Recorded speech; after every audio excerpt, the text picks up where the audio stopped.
सर्वात आधी आपण काला जामुनसाठी जो आपल्याला साखरेचा पाक लागणार आहे तो बनवून घेणार आहोत। तर त्यासाठी इथे एक मी पातेलं घेतलेलं आहे आणि त्या पातेल्यामध्ये ही साखर घालत आहे। ही साखर 300 ग्रॅम इतकी आहे वजनाने आणि असा जो मेजरिंग कप येतो ह्याने जर मोजली तर 1.5 कप इतकी ही साखर आहे। तर आता आपण ह्याच्यामध्ये पाणी घालणार आहोत। तर 1.5 कप साखर आहे तर त्याच्यासाठी आपण 1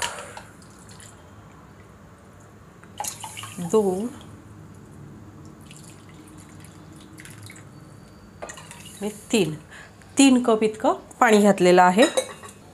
इथे गॅस चालू करून आपण हा पाक जो आहे तो बनवून घेऊयात। इथे पाहू शकता सर्व साखर जी आहे ती विरघळलेली आहे। आता आपण ह्याला एक उकळी येऊन देऊयात। तर इथे पाहू शकता आपला जो पाक आहे त्याला उकळी आलेली आहे। आता गॅस जो आहे तो बारीक करायचा आहे आणि बारीक गॅसवर आपण हा एक 3 मिनिटं पाक जो आहे तो उकळवून घेणार आहोत। पण त्याआधी आपण ह्याच्यामध्ये वेलची घालणार आहोत। तर इथे मी अख्खीच वेलची अशा पद्धतीने सोलून टाकत आहे। म्हणजे वेलचीचा छान असा फ्लेवर आपल्या पाकाला येईल।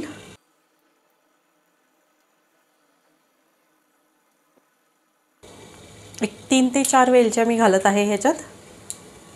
तर इथे साधारणपणे 3 ते 4 मिनिटं आपण आपला पाक जो आहे तो उकळून घेतलेला आहे। आपला हा पाक तयार झालेला आहे। आपल्याला काही एकतारी किंवा जास्त घट्ट असा पाक नाही करायचा। आपण ज्या पद्धतीने गुलाबजामसाठी करतो अगदी त्याच पद्धतीचा पाक आपल्याला ह्याच्यासाठी सुद्धा काला जामुनसाठी सुद्धा करायचा आहे। तर हा पाक तयार आहे। गॅस बंद करूयात आणि हा बाजूला ठेवून देऊयात। तर इथे मी एक पसरट भांडा घेतलेला आहे। ह्याच्या जागी तुम्ही ताट घेतलं तरीही चालेल आणि ह्याच्यामध्ये आपण घालणार आहोत पनीर घेणार आहोत आधी। तर इथे 70 ग्रॅम इतकं मी पनीर जे आहे ते घेतलेलं आहे आणि हे आपल्याला पनीर जे आहे ते छान असं कुस्करून मळून घ्यायचं आहे। एकदम स्मूथ असं हे पनीर जे आहे ते झालं पाहिजे। आपण रसगुल्ले किंवा रसमलाई करण्यासाठी ज्या पद्धतीने पनीर अगदी मळून घेतो सॉफ्ट करून त्याच पद्धतीचं आपल्याला इथे करून घ्यायचं आहे। अतिशय परफेक्ट अशी रेसिपी आहे। म्हणजे ज्या प्रमाणात मी सर्व साहित्य सांगितलं आहे त्याच प्रमाणात घेऊन जर तुम्ही ही रेसिपी बनवलीत तर तुमची सुद्धा परफेक्ट घरच्या घरी ही रेसिपी बनवून तयार होणार आहे आणि चवीला जबरदस्त लागते। तर इथे बघा हे आपण पनीर जे आहे ते व्यवस्थित सॉफ्ट करून घेतलेलं आहे, मळून घेतलेलं आहे। आता काय करायचं आहे, मी इथे खवा घेतलेला आहे। तर हा पाव किलो इतका खवा आहे तर तो घेत आहे। रूम टेम्परेचरचाच घ्यायचा आहे। तर हा खवा जो आहे तो आपण ह्या पनीर सोबत एकजीव करून घेऊयात। तर इथे पनीर आणि खवा आपण एकजीव करून घेतलेला आहे व्यवस्थितपणे। आता आपण ह्याच्यात मैदा घालणार आहोत। तर इथे मी मैदा घेतलेला आहे आणि तो घालत आहे। सर्व एकदम नाही घालायचा, थोडा थोडा घालायचा आहे। तर एकूण मी हा किती मैदा घेतलेला आहे ते तुम्हाला मी पुढे सांगतेच, पण एकदम घालायचा नाही, थोडा थोडा करून आपल्याला ह्याच्यामध्ये मैदा जो आहे तो मिक्स करायचा आहे। तर थोडा थोडा मैदा घालून आपण हे मळून घेतलेला आहे आणि हे बघा हा अशा पद्धतीचा गोळा जो आहे तो आपला तयार झालेला आहे। तर ह्याच्यामध्ये मला एकूण 50 ग्रॅम इतका मैदा लागलेला आहे आणि मैद्याचं प्रमाण जे आहे ते एखाद दुसरा चमचा इकडे तिकडे होऊ शकतं, कारण तुमचा खवा कसा आहे त्यावर मैदा थोडासा इकडे तिकडे होऊ शकतो। म्हणजे मैदा जर खवा जर जास्त कोरडा असेल, ड्राय असेल तर मैदा थोडासा कमी लागेल आणि जास्त ओलसर असेल तर मैदा आणखीन लागेल। पण 50 ग्रॅम हे व्यवस्थित प्रमाण पुरे होतं। तर हे आणि हे पहा अशा पद्धतीचं आपलं हे बॅटर जे आहे ते झालेलं आहे। एक छोटासा गोळा घेऊन हातावर आपण असा त्याचा गुलाबजाम एक बनवून पाहायचा। हे बघा व्यवस्थित स्मूथ असा हा झाला पाहिजे, अजिबात ह्याला क्रॅक नाही गेले पाहिजेत। तर ते आपला व्यवस्थित झालं आहे असं समजायचं। तर आता काय करायचं आहे, मी ह्याच्यात 1 चमचाभर इतकं तूप घालत आहे। 1 चमचा तूप घातलेला आहे आणि त्यासोबतच अगदी थोडासा म्हणजे 2 चिमूट एवढा सोडा घालत आहे। आपला हा खायचा सोडा जो असतो तो घालत आहे, जास्त नाही घालायचा, अगदी 2 चिमूट इतकाच घालायचा आहे।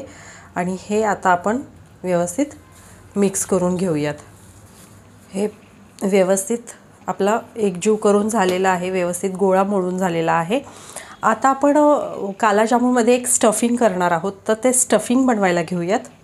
तर इथे मी एक बाउल घेतलेला आहे आणि त्या बाउलमध्ये स्टफिंग करण्यासाठी इथे 1 चमचा इतकं हे घेतलेलं आहे, बदाम घेतलेले आहेत बारीक चिरून आणि त्यासोबतच 1 चमचा इतके पिस्ते घेतलेले आहेत बारीक चिरून। त्यासोबतच इथे काजू 1 चमचा बारीक चिरलेले आणि एक छोटा पाव चमचा इतकी वेलची पूड घेतलेली आहे। आता ह्याच्यामध्ये तुम्ही चारोळे सुद्धा घालू शकता। एक छोटा चमचा इतकी साखर घालत आहे मी ह्याच्यामध्ये आणि सोबतच केशर सुद्धा घालत आहे। ह्याने काय होईल की आपलं जे स्टफिंग आहे त्याला खूप छान असा रंग येईल। आणि त्याच्यासोबत इथे मी आपण जे गुलाबजामसाठी या काला जामुनसाठी जे पीठ तयार करून घेतलेलं आहे, मिश्रण तयार करून घेतलेलं आहे ते सुद्धा घालत आहे। म्हणजे आपलं हे जे स्टफिंग आहे त्याला खूप छान बाइंडिंग येईल आणि आपल्याला ते स्टफ करणं इझी जाईल। आता हे आपण केशर सुद्धा घालत आहोत, तर थोडंसं अगदी दूध घालून मी हे केशर भिजत घातलं होतं थोड्या वेळापूर्वी। तुम्हाला जर इथे केशर वापरायचं नसेल तर ह्या जागी तुम्ही रंगसुद्धा वापरू शकता। म्हणजे ते स्टफिंग ज्यावेळी आपण करतो तर ते खूप छान दिसतं। तर अशा पद्धतीने हे मिक्स करून घेऊयात।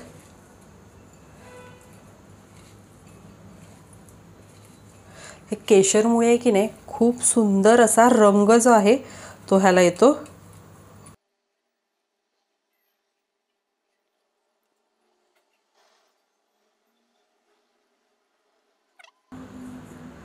खूप सुंदर रंग आलेला आहे आणि आपलं हे स्टफिंगसुद्धा बनवून तयार आहे। तर इथे आपण जे काला जामुनसाठी कणिक मळून ठेवलेली आहे किंवा मिश्रण बनवून ठेवलेलं आहे त्याचे आपल्याला एकसारखे भाग करून घ्यायचे आहेत। म्हणजे तुम्हाला ज्या आकाराचा काला जामुन बनवायचा असेल त्या आकाराचे असे एकसारखे असे एवढे एवढे असे भाग करून घ्यायचे आहेत। तर इथे मी आपल्या मिश्रणाचे एकसारखे भाग करून घेतलेले आहेत आणि हे जवळजवळ 21 इतके झालेले आहेत।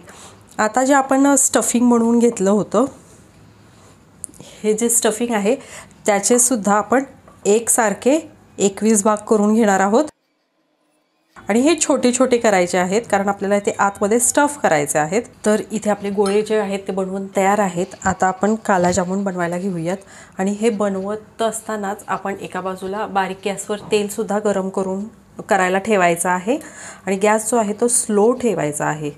बारीक गॅसवर तेल ठेवायचं आहे आणि हे बघा अशा पद्धतीने आपला गोळा बनवायचा आणि ह्याच्यामध्ये आपण हे स्टफिंग घालणार आहोत।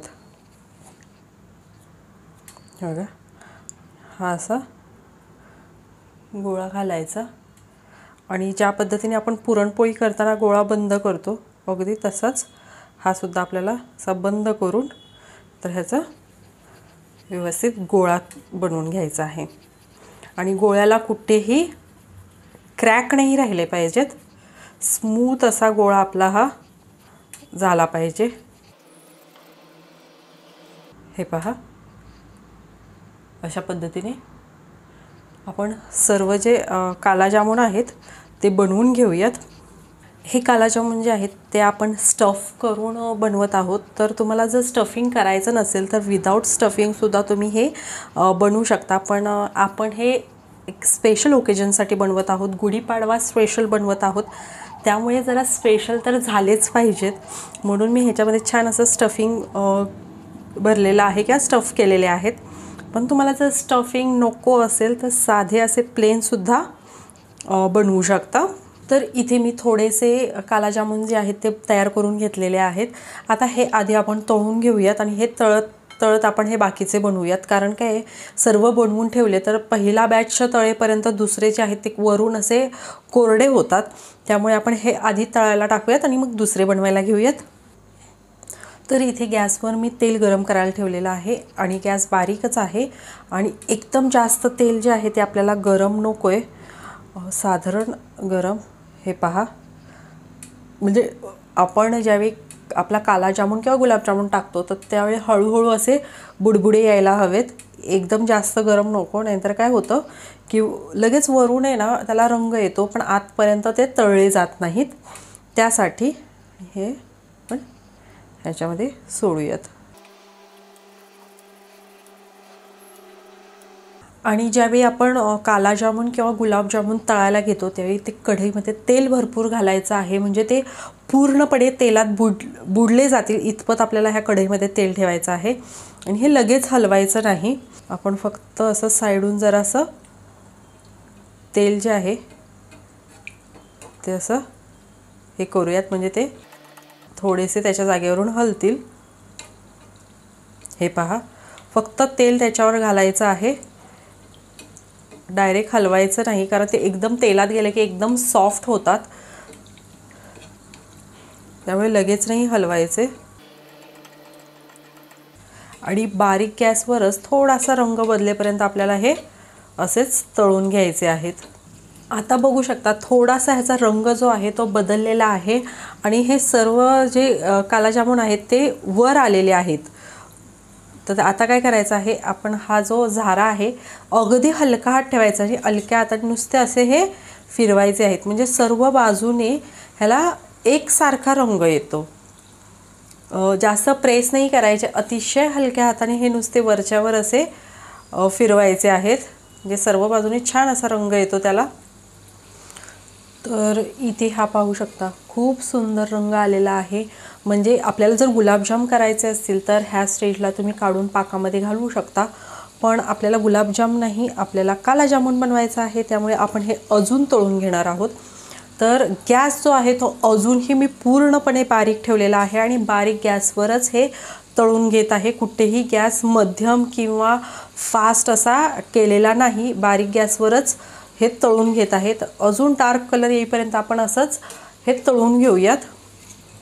इथे पाहू शकता आपण जे काला जामून बनवायला घेतलेला आहे त्याचा रंग कितपत डार्क झालेला आहे, पण ह्याच्यापेक्षा डार्क आपल्याला कलर हवा आहे। आणि इथपर्यंत तळण्यासाठी मला बारीक गॅसवर साधारणपणे एक 14 ते 15 मिनिटं लागलेली आहेत, एकदम मंद गॅसवर आपण हे तळून घेतलेले आहेत। आता काय करायचं आहे, इतपत डार्क कलर आल्यानंतर आपण गॅस जो आहे तो आता वाढवणार आहोत। तर मध्यम आच ठेवलेली आहे आणि मध्यम आचेवर आपण 1 ते 2 मिनिटं हे तळून घेणार आहोत, म्हणजे आणखीन छान असा डार्क कलर आपल्या ह्या काला जामूनला येईल। तर इथे पहा, मध्यम आच करून आपण 1 मिनिटभर हे तळून घेतले असतील आणि आता आपल्या काला जामूनला परफेक्ट असा आपल्याला जो रंग हवा आहे तो आलेला आहे। आता गॅस जो आहे तो मी इथे पुन्हा बारीक करते पूर्णपणे आणि हे काला जामून जे आहेत ते आपण काढून घेऊयात आता। हे बघ, परफेक्ट असा रंग जो आहे तो आलेला आहे, ह्याच रंग येईपर्यंत आपल्याला हे तळून घ्यायचे आहेत। आणि इथे पलीकडे तुम्ही पाहू शकता आपला पाकसुद्धा बनवून तयार आहे आणि हे आता आपण ह्या तेलातून काढले की डायरेक्ट पाकात टाकणार आहोत। पण पाकात टाकताना एक गोष्ट लक्षात ठेवायची आहे की आपला पाक जो आहे तो एकदम जास्त गरम नको किंवा एकदम थंडही नको, कोमट असा हा पाक आपल्याला हवा आहे आणि हे काला जामून आपण कोमट पाकामध्ये टाकून देणार आहोत। आता आपण राहिलेले काला जामून आहेत ते सुद्धा तळून घेणार आहोत, पण तळताना आता काय करायचं आहे, आपलं तेल जे आहे ते खूप जास्त गरम झालेलं आहे, त्यामुळे गॅस जो आहे मी तो बंद करते आणि गॅस बंद केला की 1 मिनिटानंतर 1 ते 1.5 मिनिटांनी गॅस पुन्हा चालू करणार आणि मग राहिलेले काला जामून जे आहेत ते मी तळायला घेणार आहे। तर इथे मी पुन्हा गॅस पेटवलेला आहे आणि तेल थोडंसं गरम झालं की आपण जे काला जामून बनवून ठेवलेले आहेत ते आपण ह्याच्यामध्ये घालणार आहोत। आणि आधीचा बॅच ज्या पद्धतीने आपण तळून घेतलेला आहे बारीक गॅसवर, त्याच पद्धतीने हे सुद्धा तळून आपण पाकामध्ये घालणार आहोत। सर्व कालाजामुन जे आहेत ते तळून आपण ह्या पाकामध्ये घातलेले आहेत। हे पाहू शकता रंग सुरेख आलेला आहे। कालाजामुन जे आहे ते मुरायला थोडासा जास्त वेळ लागतो गुलाबजामपेक्षा, कारण हे आपण जास्त वेळ तळल्यामुळे ह्याचं वरचं जे कोटिंग आहे ते थोडंसं कडक झालेलं असतं, त्यामुळे ह्याला थोडासा मुरायला वेळ लागतो। तर आपण हे एक 3 ते 4 तास असंच पाकामध्ये मुरण्यासाठी ठेवून देऊयात। कालाजामुन जो आहे तो व्यवस्थितपणे मुरला गेलेला आहे। तुम्ही पाहू शकता साईजने मोठा झालेला आहे आणि पाकसुद्धा शोषून घेतलेला आहे। आता आपण एका प्लेटमध्ये काढून घेऊयात। इथे प्लेटमध्ये कालाजामुन काढून घेतलेले आहेत आणि रंग पहा सुरेख आलेला आहे। आता आपण ह्याला थोडंसं डेकोरेट करत आहोत। तर त्यासाठी मी काय करत आहे, माझ्याकडे ना चांदीचा वर्क आहे, तर तो मी ह्याला लावून घेणार आहे।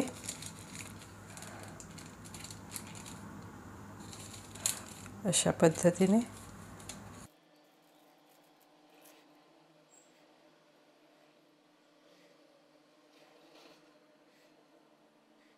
आणि सोबतच मी थोडेसे पिस्ते सुद्धा वरून टाकत आहे। मस्त। तर इथे आपले मस्त असे कालाजामुन जे आहेत ते बनवून तयार आहेत आणि चवीला जबरदस्त लागतात, म्हणजे खूप छान होतात हे कालाजामुन। तुम्ही जर अशा पद्धतीने कधी बनवून पाहिले नसतील तर नक्की एकदा बनवून पहा। फक्त बनवताना काही काळजी घ्यायची आहे की आपल्याला हा कालाजामुन जो आहे ह्याचा रंग काळा हवा आहे, पण हे करपवायचे नाहीत। त्यामुळे तळताना हे गोष्ट लक्षात ठेवायची आहे की ते करपले नाही पाहिजेत। ह्याला रंग आला पाहिजे पण ते करपले नाही पाहिजेत। ही गोष्ट कायम लक्षात ठेवायची, नाहीतर हे जर करपले तर चव अजिबात छान लागत नाही।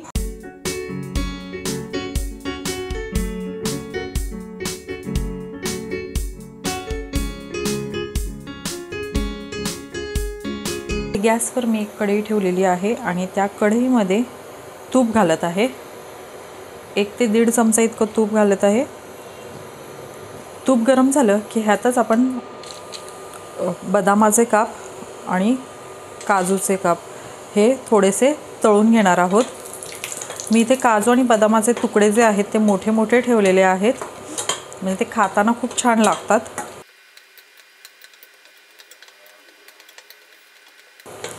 थोडेसे तुपावर परतून घेतलेले आहेत। तुम्ही पाहू शकता याचा रंग बदलायला लागलेला आहे। आता आपण ह्याच्यामध्ये खिसलेलं बीट घालणार आहोत। तर इथे मध्यम आकाराचे 3 बीट मी इथे खिसून घेतलेले आहेत आणि वाटीने मोजले तर हे 4 वाट्या इतका हा खीस आहे। आता हा खीस आपल्याला तुपावर परतून घ्यायचा आहे। एक 3 ते 4 मिनटं आपण हा बीटाचा खीस जो आहे तो तुपावर परतून घेतलेला आहे। आता ह्याच्यामध्ये आपण 1 वाटी इतकं दूध घालत आहोत। मिक्स करून घेऊयात आणि आता हे बीट जे आहे ते आपल्याला मस्त असं शिजवून घ्यायचं आहे। हे दूध पूर्णपणे आटलं गेलं पाहिजे आणि हे प्रोसेस जी आहे ती मध्यम आचेवरच करायची आहे। तर इथे साधारणपणे एक 6-7 मिनटं झालेली आहेत। आपण हा हलवा जो आहे तो शिजवून घेतलेला आहे आणि ह्यामध्ये जे आपण दूध घातलं होतं ते पाहू शकता पूर्णपणे आटलं गेलेलं आहे आणि आपलं बीटसुद्धा व्यवस्थित शिजलं गेलेलं आहे। आता आपण ह्याच्यामध्ये खवा घालत आहोत। तर इथे 1 वाटी खवा आहे तो खिसून घालत आहे। वजनी प्रमाणात हा 125 ग्रॅम इतका खवा आहे। मिक्स करून घेऊया आणि खवा घातल्यावर आपल्याला 2 मिनटं परतून घ्यायचा आहे। खवा घालून आपण 2 मिनटं परतून घेतलेला आहे। आता ह्याच्यामध्ये घालणार आहोत साखर। तर इथे अर्धी वाटी इतकी साखर घेतलेली आहे। तुमच्या आवडीप्रमाणे तुम्ही साखरेचं प्रमाण कमी जास्त करू शकता।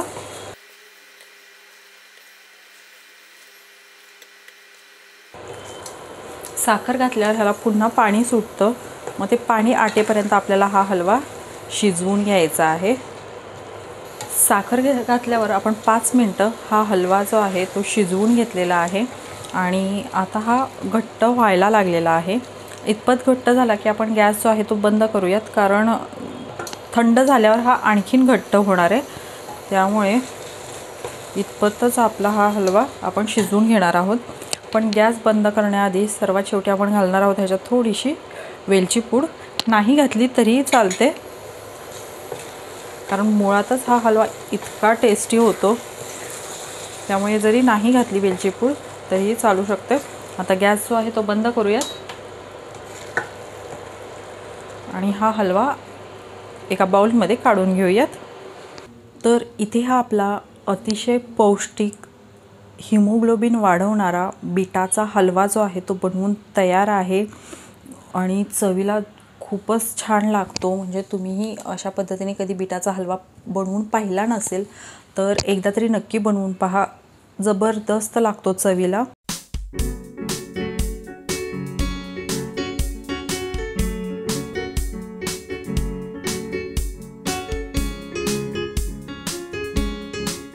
खजूर रोल बनवण्यासाठी इथे मी 400 ग्रॅम इतके खजूर घेतलेले आहेत आणि त्याचे बिया ज्या आहेत त्या सगळ्या काढून घेतलेल्या आहेत। बिया काढल्यानंतर ह्याचं वजन मी केलेलं आहे 400 ग्रॅम आणि हे सर्व खजूर आपल्याला मिक्सरच्या भांड्यात घालून फिरवून घ्यायचे आहेत। आणि हे फिरवताना अगदी आपल्याला बारीक ह्याची पेस्ट नाही करायची, तर ओबडधोबड असे आपल्याला हे मिक्सरला फिरवून घ्यायचे आहेत। आणि फिरवताना ह्याच्यामध्ये पाणी अजिबात घालायचं नाही, आपल्याला असंच हे फिरवून घ्यायचं आहे। तुम्हाला जर मिक्सरला फिरवायचं नसेल तर तुम्ही हे सुरीने बारीक चिरून घेतलं तरीही चालेल, पण हे मी मिक्सरला चालू बंद करून असं थोडंसं फिरवून घेणार आहे ओबडधोबड। तर इथे हे पाहू शकता आपण मिक्सरला फिरवून घेतलेला आहे आणि अगदी बारीक फाईन पेस्ट नाही केलेली आहे, जाडसर म्हणजेच आपण त्याला ओबडधोबड म्हणतो किंवा जाडसर असं हे फिरवून घेतलेलं आहे। तर अशाच पद्धतीने आपण सर्व खजूर जे आहेत ते मिक्सरला फिरवून घेणार आहोत। इथे गॅसवर मी एक पॅन ठेवलेला आहे आणि ते पॅन गरम झालं की त्यातच आपण खसखस घालणार आहोत। तर इकडे 2 चमचे इतकी खसखस घेतलेली आहे, 1.5 ते 2 चमचे, आणि ही खसखस आपल्याला भाजून घ्यायची आहे। खूप छान आणि पौष्टिक असे आपले हे खजूरचे रोल जे आहेत ते बनवून तयार होतात आणि तुम्ही हे लहान मुलांना मोठ्यांना सगळेच खाऊ शकतात। अतिशय पौष्टिक शुगर फ्री असे हे रोल आहेत आणि थंडीमध्ये खाण्यासाठी तर खूपच छान आहेत हे। तर खसखस जी आहे ती व्यवस्थित भाजली गेलेली आहे, त्याचा रंग तुम्ही बघू शकता बदललेला आहे। आता आपण ही खसखस काढून घेऊयात। खसखस भाजून झाल्यानंतर त्याच पॅनमध्ये मी तूप घालत आहे, साजूक तूप आहे, 2 चमचे इतकं साजूक तूप घालत आहे आणि ह्यातच आपण आता ड्रायफ्रूट्स घालणार आहोत। तर इकडे मी बदाम जे आहेत ते असे कट करून घेतलेले आहे, मोठे मोठेच कट केलेले आहेत, म्हणजे ते खाताना खूप छान लागतात। तर इथे 50 ग्रॅम इतके बदाम घातलेले आहेत, त्याचसोबत काजूचे कापसुद्धा आहेत, हे सुद्धा आपण 50 ग्रॅम घेतलेले आहेत आणि अक्रोड आहे, हे सुद्धा 50 ग्रॅम मोजून मी घेतलेले आहेत। आणि हे सर्व आपल्याला तुपावर थोडासा रंग बदलेपर्यंत भाजून घ्यायचे आहेत। तर आपण जे सुका मेवा किंवा ड्रायफ्रूट जे आपण भाजून घेत आहोत तुपावर, तुम्ही पाहू शकता त्याचा रंग आता बदलायला सुरुवात झालेली आहे आणि रंग बदलायला लागल्यानंतर ह्यातच आपण घालणार आहोत पिस्त्याचे काप। तर इथे मी 25 ग्रॅम इतका पिस्ता घेतलेला आहे। पिस्त्याचं प्रमाण जे आहे ते कमी आहे आणि त्यातला सुद्धा मी सर्व नाही घालत आहे, अर्धा घातलेला आहे आणि अर्धा तसाच ठेवून दिलेला आहे आणि हे घालणार आहोत।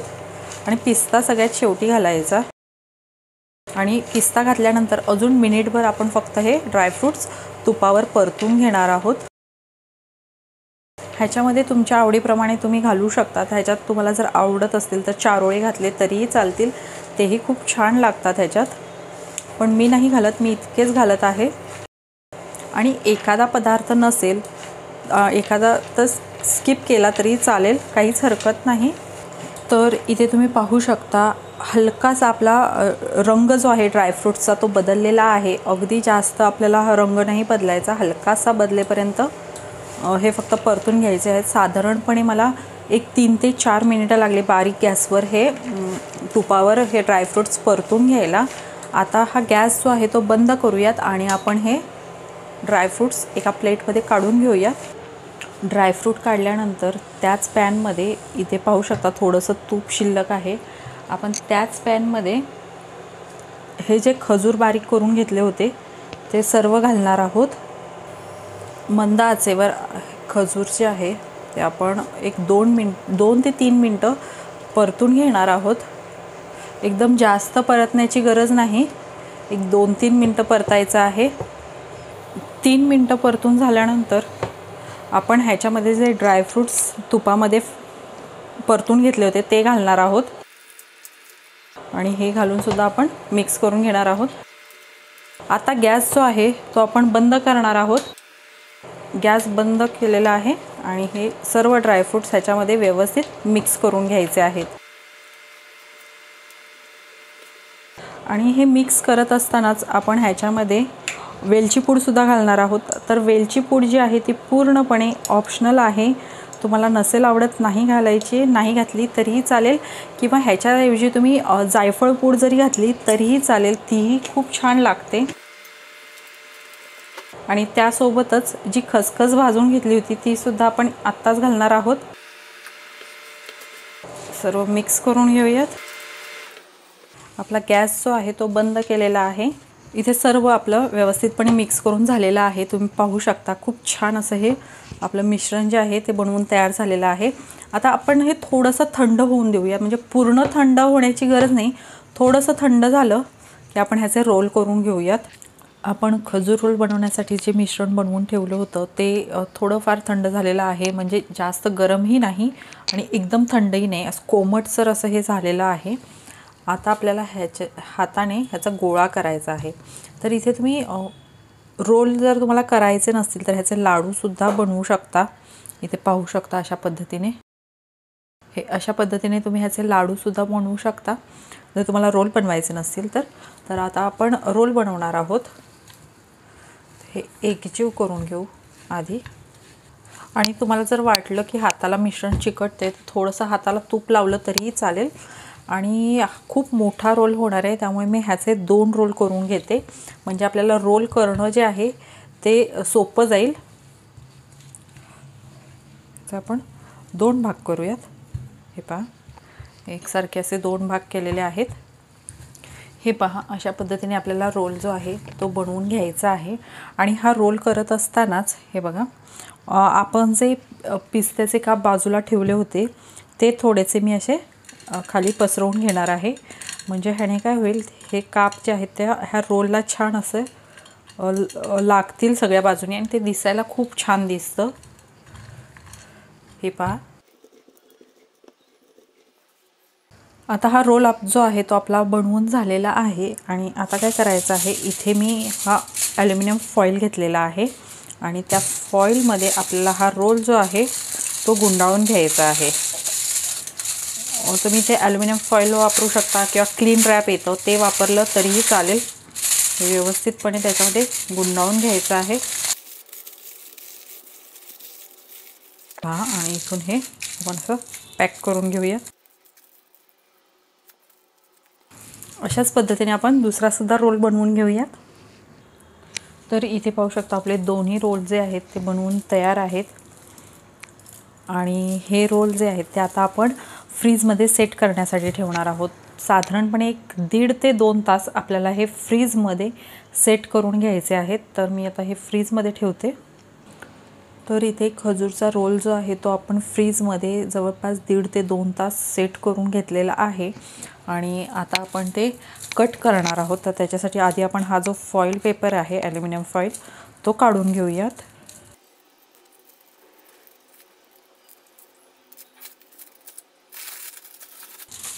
छान असा हा सेट झालेला आहे। तर इथे पाहू शकता छान असा आपला हा खजूरचा रोल जो आहे तो बघा मस्त असा सेट झालेला आहे। आता आपण कट करून घेऊयात, हा बाजूला ठेवूयात आणि हा कट करून घेऊयात। तर कट करण्यासाठी चांगली धार असलेली सुरी घ्यायची, म्हणजे व्यवस्थितपणे ते कट होतं। हे पहा,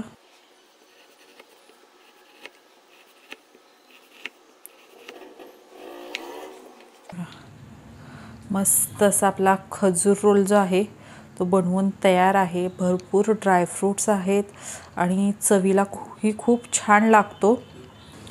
तर इथे हे आपले मस्त असे पौष्टिक खजूर रोल जे आहेत ते बनवून तयार आहेत आणि तुम्ही पाहू शकता खूप छान झालेले आहेत. दिसतानाच इतके जबरदस्त दिसत आहेत. ह्याच्यात भरपूर असे आपण ड्रायफ्रूट्स वापरलेले आहेत, त्यामुळे थंडीसाठी एकदम परफेक्ट अशी रेसिपी आहे. तुम्ही मुलांना वगैरे बनवून देऊ शकता मधल्या वेळेत खाण्यासाठी, किंवा सकाळी सकाळी जरी एक रोल तुम्ही खायला दिलात, एवढा मुलांना खायला दिलात तरी मुलांसाठी खूप छान आहे. मुलांसोबत मोठेही खाऊ शकतात. त्यामुळे तुम्हीही ह्या थंडीमध्ये अशा पद्धतीने पौष्टिक आणि शुगर फ्री असे खजूर रोल नक्की बनवून पहा. तर तुम्हाला आजची रेसिपी कशी वाटली हे कमेंटमध्ये नक्की सांगा. आवडली असेल तर लाईक करा, शेअर करा आणि चॅनलवर नवीन असाल आणि चॅनलला अजूनही सबस्क्राईब केलं नसेल तर नक्की सबस्क्राईब करा. पुन्हा भेटूयात अशाच एखाद्या छानशा रेसिपीसोबत. तोपर्यंत बाय बाय.